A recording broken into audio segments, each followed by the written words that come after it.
Call करना है उसके टावर के पास गए, फिर वापस ये ट्रांसमीटर से यहाँ रिसीवर तक। ठीक है, ट्रांसमीटर से रिसीवर तक इंफॉर्मेशन को सेंड करने के लिए मॉड्यूलेशन की रिक्वायरमेंट होती है।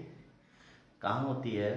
नॉर्मली क्या होता है कि जो ये टावर है इसकी जो हाइट है वो λ/4 इतनी मानी जाती है। ठीक है, जो टावर की हाइट है, लैम्डा क्या होता है? वेवलेंथ। जो अपना सिग्नल अपन भेज रहे हैं उसका वेवलेंथ होता है लैम्डा। ठीक है, वेवलेंथ क्या होता है? c/f। c is the speed of light और f जो अपना जो सिग्नल है उसकी फ्रीक्वेंसी। अगर मेरी फ्रीक्वेंसी, मेरे सिग्नल की फ्रीक्वेंसी, जैसे मेरा वॉइस सिग्नल है या जो ऑडियो सिग्नल अपने जो अपन बोल रहे हैं उनका फ्रीक्वेंसी क्या होता है? 20 से 20 किलो हर्ट्ज तक होता है, जैसे ऑडियो सिग्नल का फ्रीक्वेंसी। ठीक है, और वॉइस का कितना होता है? 30 से 3 किलो हर्ट्ज, ये वॉइस सिग्नल का होता है। पर 20 से 20 किलो हर्ट्ज ऑडियो सिग्नल का फ्रीक्वेंसी होता है। अगर मैं इसमें 20 के का डिवाइड करता हूँ तो ये बहुत ज़्यादा आएगा। जैसे मान लो इसको मैं 30 के से डिवाइड करता हूँ, 30 और ये 3 5 10⁴ आएगा ये। ठीक है, और 4 को मैं 4 से डिवाइड करूँ तो ये कितना हो गया? 10 × 10⁻³ डिवाइडेड बाई 4, 2.5 × 10⁻³ मीटर। इतनी हाइट का एंटीना तो पॉसिबल ही नहीं है। तो जो एंटीना की हाइट है उसको रिड्यूस करने के लिए अपन मॉड्यूलेशन का यूज़ लेते हैं। एक तो ये एडवांटेज हो गया। दूसरा, सिग्नल को यहाँ से यहाँ ट्रांसमिट करने के लिए अपने को इसकी रिक्वायरमेंट पड़ती है। तो ये दो प्रोसेस हैं, मॉड्यूलेशन एंड डीमॉड्यूलेशन। मॉड्यूलेशन होता है ट्रांसमीटर की साइड में, डीमॉड्यूलेशन होता है रिसीवर की साइड में। ठीक है, तो मॉड्यूलेशन में बेसिकली अपन क्या कर रहे हैं? सिग्नल की यहाँ अगर मैं फ्रीक्वेंसी बढ़ा दूंगा, c/f में अगर मैं f बढ़ा देता हूँ तो मेरा एंटीना की हाइट भी सफिशिएंट हो जाएगी और सिग्नल को मैं इजीली भेज भी सकता हूँ। दूसरा एडवांटेज है वो है मल्टीप्लेक्सिंग। मल्टीप्लेक्सिंग का मतलब क्या होता है कि एक ही चैनल पे अपन एक से ज़्यादा इंफॉर्मेशन भेज सकें। ठीक है, एक ही मीडियम पे, तो वहाँ पे भी अपन को मॉड्यूलेशन की रिक्वायरमेंट पड़ती है। ठीक है, जैसे मेरा एक सोर्स है उसको मैं f1 फ्रीक्वेंसी पे भेज रहा हूँ, दूसरे को f2 पे, तीसरे को f3 पे। तो इनको मैं एक ही मीडियम के थ्रू, एक ही चैनल के थ्रू अगर भेजना चाहता हूँ तो वहाँ मुझे मॉड्यूलेशन का रिक्वायरमेंट लगेगा। ठीक है, तभी मैं भेज पाऊँगा, अदरवाइज वी कांट, अपन इसको भेज नहीं सकते। तो अभी के लिए इतना समझ लीजिए, to reduce the height of antenna वो अपन ने समझ लिया, and to multiplexing the signal.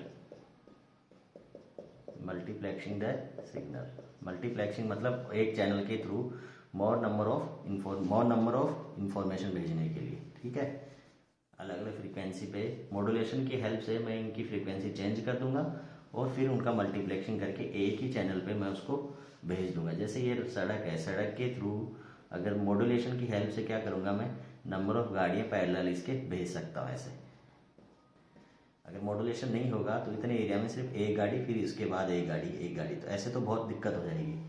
ठीक है, तो अपने पास जो बैंडविड्थ है, बैंडविड्थ ऐसे समझ लो कि सड़क की विड्थ, ये बैंडविड्थ है, इसमें कितने नंबर ऑफ व्हीकल अपन एक साथ चला सकते हैं, उस हिसाब से उस रास्ते में कितने नंबर ऑफ व्हीकल जाएंगे, वैसे ही नंबर ऑफ जो अपने इंफॉर्मेशन है, जितनी इंफॉर्मेशन है अपने पास, उनको मैक्सिमाइज करके अपन कैसे भेज सकते हैं सेम चैनल पे।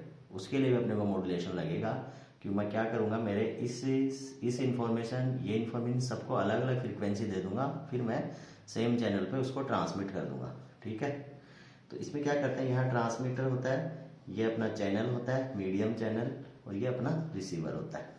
ठीक है, ऐसे इन्फॉर्मेशन को यहाँ से यहाँ पे भेजा जाता है। तो मॉड्यूलेशन की हेल्प के बिना ये सब पॉसिबल नहीं है, इसलिए मॉड्यूलेशन को समझना ज़रूरी है कि मॉड्यूलेशन यहाँ होता है प्रैक्टिकल में।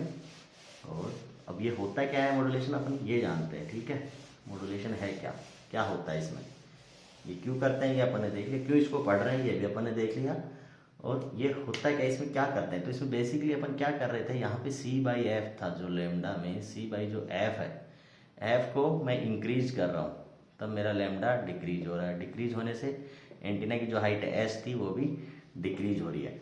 अब f को इंक्रीज कर रहा हूँ, लेकिन जो f क्या है, फ्रीक्वेंसी ऑफ सोर्स, जो अपन बोल रहे हैं उसकी फ्रीक्वेंसी, लेकिन ये फ्रीक्वेंसी तो कम है, तो इसको इंक्रीज करूंगा तो मैं एक हाई फ्रीक्वेंसी का जो सिग्नल है, हाई फ्रीक्वेंसी जो सिग्नल है उस पर अगर मेरा इंफॉर्मेशन मैं भेजता हूँ उसके थ्रू, तो मेरी समस्या सोल्व आउट हो जाएगी यहाँ पे। ठीक है, अगर हाई फ्रीक्वेंसी के सिग्नल पे मेरी इंफॉर्मेशन मैं भेजता हूँ उसके थ्रू, तो उसकी फ्रीक्वेंसी इंक्रीज होने से ये डिक्रीज हो जाएगा, डिक्रीज होने से एंटेना की हाइट भी डिक्रीज हो जाएगी। ठीक है, अब हाई फ्रीक्वेंसी का जो सिग्नल है उसको बोलते हैं कैरियर सिग्नल।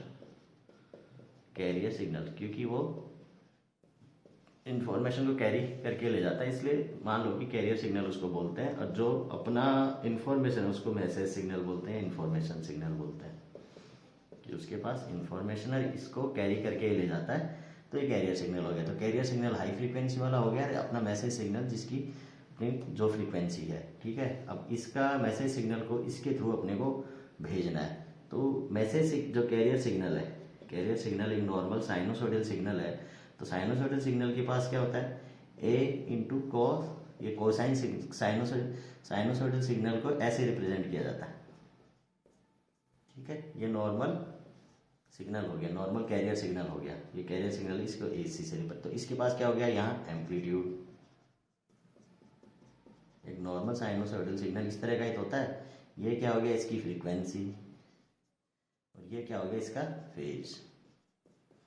तो अगर मेरी इंफॉर्मेशन जो मेरा मैसेज सिग्नल है अगर वो इसके एम्पलीट्यूड में रहेगा तो वो क्या हो जाएगा एम्पलीट्यूड मॉड्यूलेशन, अगर वो इसकी फ्रीक्वेंसी में रहेगा तो वो क्या हो जाएगा फ्रीक्वेंसी मॉड्यूलेशन, अगर इसकी फेज में रहेगा तो फेज मॉड्यूलेशन। तो ये तीन एम्पलीट्यूड मॉड्यूलेशन, अगर मेरा जो इन्फॉर्मेशन है जो मेरा मैसेज सिग्नल है ये अगर इसके एम्पलीट्यूड के साथ है तो ये एम्पलीट्यूड मॉड्यूलेशन, अगर इसके फ्रीक्वेंसी के साथ है तो फ्रीक्वेंसी मॉड्यूलेशन, अगर इसके फेज के साथ है, अगर अपनी इन्फॉर्मेशन उसके एम्पलीट्यूड में है तो एम्पलीट्यूड मॉड्यूलेशन, अगर अपने इन्फॉर्मेशन उसकी फ्रीक्वेंसी में है तो it will B frequency modulation, अगर उसके फेज में है तो it will B phase modulation. तो इन दोनों को मिला के तो एंगल मॉड्यूलेशन भी बोलते हैं। ठीक है, एंगल मॉड्यूलेशन, क्योंकि ये वाला पार्ट एंगल में रहता है ना, तो फ्रीक्वेंसी एंड फेज मॉड्यूलेशन दोनों को मिला के we can call it as angle modulation, इनको एंगल मॉड्यूलेशन भी बोल दिया जाता है। तो यहाँ से अपने को एक चीज़ तो समझ में आ गई कि ये तीन मॉड्यूलेशन हो गए बेसिक से, एक तो एम्पलीट्यूड मॉड्यूलेशन और frequency modulation and phase modulation, क्योंकि जो अपना कैरियर सिग्नल है उसके पास ये तीन ही पैरामीटर हैं, उसका एम्पलीट्यूड है, उसकी फ्रीक्वेंसी है एंड उसकी फेज है। तो मेरा जो इन्फॉर्मेशन है वो उसके एम्पलीट्यूड में भी रह सकता है, उसकी फ्रीक्वेंसी में भी हो सकता है और उसकी फेज में भी हो सकता है, वो मेरे मॉड्यूलेशन पे डिपेंड करता है। ठीक है, तो मॉड्यूलेशन में बेसिकली अपन अपना इंफॉर्मेशन कैरियर सिग्नल में भेज रहे हैं, अगर के तो यहाँ पे अभी ये तीन मॉड्यूलेशन आ गए, amplitude modulation, frequency modulation and phase modulation. Career signal था, कैरियर सिग्नल के पास ए सी उसका एम्पलीट्यूड है, ओमेगा सी उसकी फ्रीक्वेंसी है, फाई उसका फेज है। अगर कैरियर सिग्नल का एम्पलीट्यूड वेरी करता है according to message signal, if AC vary according to message signal, जो मेरा इनपुट सिग्नल है या मैसेज सिग्नल है उसके अकॉर्डिंग ये वेरी करता है, तो it will be amplitude modulation, AM amplitude modulation, नाम में ही है ये amplitude modulation. If amplitude of carrier signal vary according to message signal, ठीक है, AC is directly proportional to MT से डिनोट करते हैं मैसेज सिग्नल को। अगर AC is the amplitude of carrier signal, it vary according to message signal, then it will be amplitude modulation. ठीक है, यहाँ पे उसका एम्पलीट्यूड वेरी कर रहा है तो it will be amplitude modulation. If frequency of carrier signal vary according to frequency of carrier signal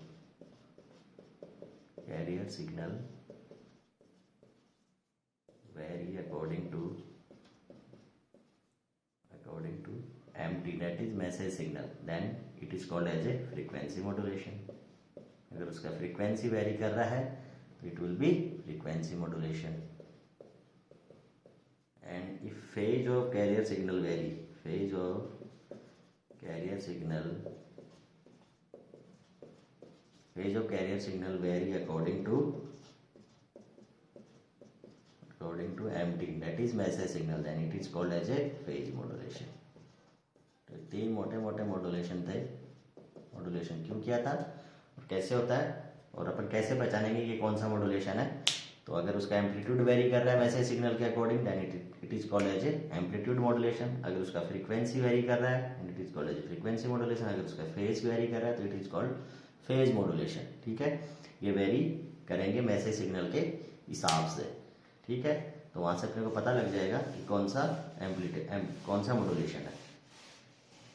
ये तो पता लग गया कि मॉड्यूलेशन क्यों करते हैं और मॉड्यूलेशन मोटे तौर पे कितने टाइप के होते हैं, ये मालूम पड़ गया. ठीक है, ये अपन कैसे पहचान भी सकते हैं ये भी मालूम पड़ गया. अब इसमें आता है कि इनका एक्सप्रेशन क्या रहेगा.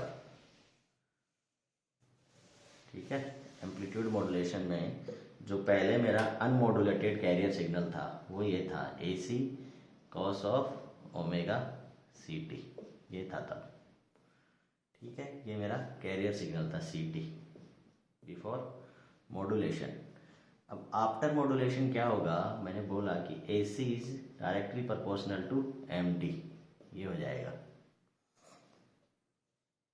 AC इसके साथ वेरी करेगा. ठीक है, तो जो नया जो एम्पलीट्यूड आएगा वो आएगा अपना ये.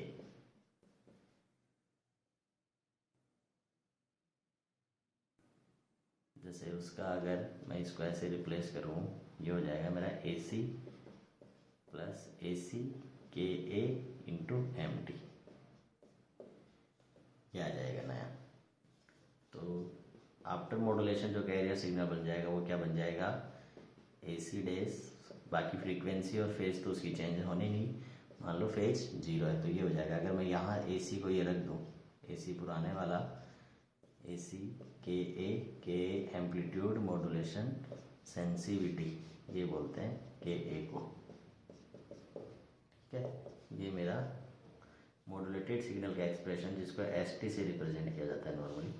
यहाँ से मैं अगर AC कॉमन ले लेता हूँ और MT मान लो मेरा MT भी ले लो मैं AM cos of omega MT. इस टाइप का अगर मेरा MT है तो ST क्या हो जाएगा, यहाँ से AC जगह दोनों जगह से कॉमन ले लेंगे अपन, तो AC 1 प्लस यहाँ पे इस सारे टर्म को मॉड्यूलेशन इंडेक्स से रिप्रेजेंट कर दिया जाता है, that is cos omega MT into cos of omega CT. ये मेरा ST आ जाएगा. M is the modulation index, ये मॉड्यूलेशन इंडेक्स होता है. इस पे क्वेश्चन आ जाता है कि मॉड्यूलेशन इंडेक्स क्या होगा. ऐसे एक्सप्रेशन देके भी पूछ सकते हैं डायरेक्टली. तो यहाँ से क्या आया था, ये AM KA अपॉन AC. अगर KA को नॉर्मली दिया हुआ नहीं होता तो 1 ले लेते हैं और M नॉर्मली क्या होता है AM अपॉन AC, अगर KA नहीं दिया हुआ तो, वरना ये एक्सप्रेशन हो जाता है यहाँ पे. ठीक है, ये यहाँ पे प्रोपोर्शनल था. प्रोपोर्शनल साइन हटने के बाद जो कैरियर सिग्नल का एम्पलीट्यूड था वो मैसेज सिग्नल के साथ वेरी कर रहा था, लेकिन बाद में इसको हटाया अपन ने तो ये इस तरह का फॉर्मेट बन गया. इसको यहाँ पे रिप्लेस किया तो ये मॉड्यूलेटेड सिग्नल बन गया. अगर मेरा मैसेज सिग्नल ये है, मैसेज सिग्नल को अपन ये मानते हैं इस टाइप का है, तो इसका एक्सप्रेशन ये आ जाएगा. इसको क्या बोलते हैं, सिंगल टोन मॉड्यूलेशन बोलते हैं. सिंगल टोन, सिंगल टोन क्यों, क्योंकि जो मेरा मैसेज सिग्नल है ये, इसमें सिंगल फ्रीक्वेंसी है, ओनली 1 फ्रीक्वेंसी कंपोनेंट है ये ओमेगा M. यहाँ पे एक ही सिंगल फ्रीक्वेंसी है. M को कई जगह मॉड्यूलेशन इंडेक्स को M या म्यू दोनों से रिप्रेजेंट करते हैं. म्यू से भी इसको रिप्रेजेंट कर सकते हैं. तो एम्पलीट्यूड मॉड्यूलेशन का एक्सप्रेशन ये होता है. मैं एक बार फिर से लिख देता हूँ इनको, क्या रहता है, कैसे आया था ये अपन देख लिया. और ये फाइनल जो इसका एक्सप्रेशन रहता है एम्पलीट्यूड मॉड्यूलेटेड सिग्नल का, वो मैं आपको बता देता हूँ इधर.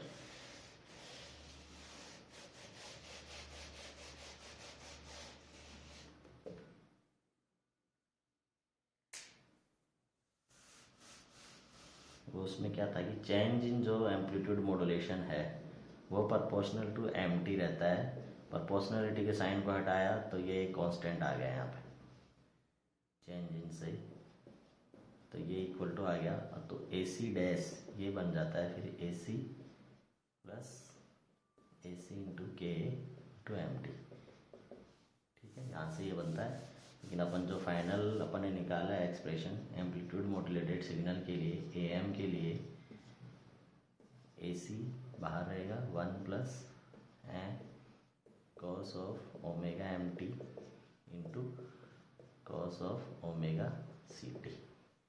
ये क्या है, एम्पलीट्यूड मॉड्यूलेटेड सिग्नल का एक्सप्रेशन है। यहाँ पे एम मेरा क्या है, मॉड्यूलेशन इंडेक्स। अब इस मॉड्यूलेशन इंडेक्स पे सवाल आता है, अगर ये मॉड्यूलेशन इंडेक्स लेस देन 1 है, इक्वल टू 1 है एंड ग्रेटर देन 1 है, तो इनके अलग अलग नाम है। लेस देन 1 पे इसको बोलते हैं अंडर मॉड्यूलेशन, जो कि अपने काम का रहता है, अच्छा भी है। इसको बोलते हैं क्रिटिकल मॉड्यूलेशन। 1 पे critical modulation, it is called as a critical modulation and this is the over modulation. इसको क्या बोलते हैं, ओवर मॉड्यूलेशन बोलते हैं। ठीक है, ये 3 नामकरण हो गए इनके, क्रिटिकल, ओवर, अंडर। और इस एम का जो एक्सप्रेशन होता है, ये अभी पूछा गया था किसी एग्जाम में, जेई में पूछा था शायद, इसका फॉर्मूला ये होता है। इसको म्यू से या एम से, दोनों से रिप्रेजेंट कर सकते हैं। A M is the amplitude of message signal, is the amplitude of message signal. Message signal मतलब अपनी जो इंफॉर्मेशन है वो। A C is the amplitude of unmodulated carrier signal, amplitude of unmodulated carrier signal. Unmodulated मतलब जिसका modulation नहीं हुआ था, मॉड्यूलेशन करने से पहले उस कैरियर सिग्नल का, मॉड्यूलेशन करने के बाद तो उसके थ्रू इन्फॉर्मेशन अपन भेज रहे हैं। मॉड्यूलेशन क्यों कर रहे थे, क्योंकि अपनी ज़रूरतें थी उसको करने की, मजबूर थे अपन, ये करना पड़ा। करने के बाद ये सब भावार्थ हुई। ये सब होने के बाद इसमें अपने काम की चीज़, ये तीनों नाम किसी एग्जाम में डायरेक्ट पूछ लेते हैं, ये फॉर्मूले पे क्वेश्चन पूछ लेते हैं। और ये एक्सप्रेशन अगर दे के वहाँ पे ये इसका कुछ वैल्यू मान लो दिया रहेगा, तो ये अपने को पहचानना पड़ेगा कि ये वाला जो वैल्यू है वही मेरा मॉड्यूलेशन इंडेक्स है।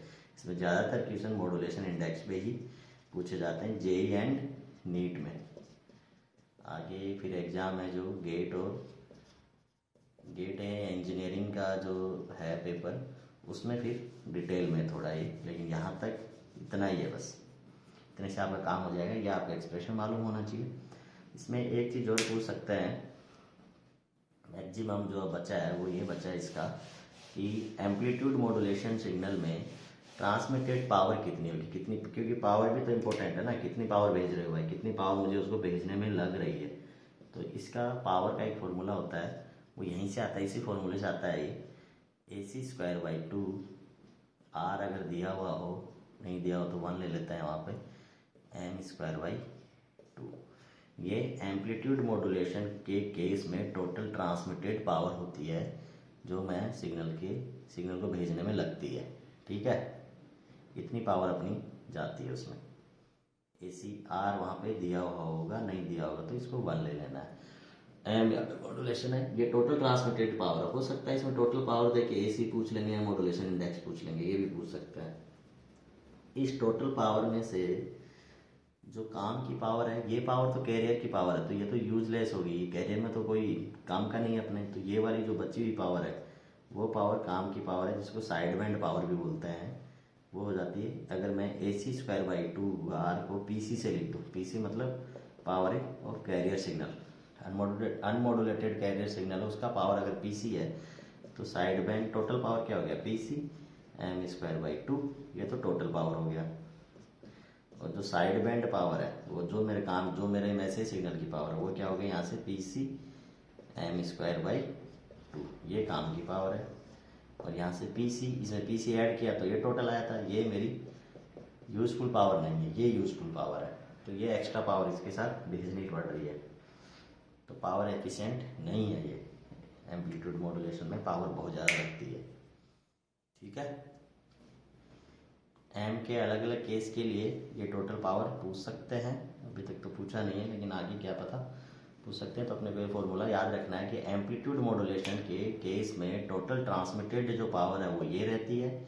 इसमें से अगर ये मेरा PC हो गया या मैंने PC पुट किया तो यह आ गया, जो पीसी से यहाँ इसको मल्टीप्लाई करेंगे तो ये क्या आ गया, PC plus PC into M square by 2। ये दो टर्म है इसमें, ये वाला टर्म ये कैरियर की पावर है, ये मेरे सिग्नल की पावर है, जो मेरा मैसेज सिग्नल था। तो उसके लिए मुझे ये पावर भेजनी थी, इसके साथ ये मुझे एक्स्ट्रा पावर भेजनी पड़ रही है, इसलिए ये पावर एफिशिएंट नहीं है, ज़्यादा पावर जाती है इसमें। ठीक है, ये हो गया एम्पलीट्यूड मॉड्यूलेशन। बाकी का अपन 2 मॉड्यूलेशन है बाद में देखते हैं।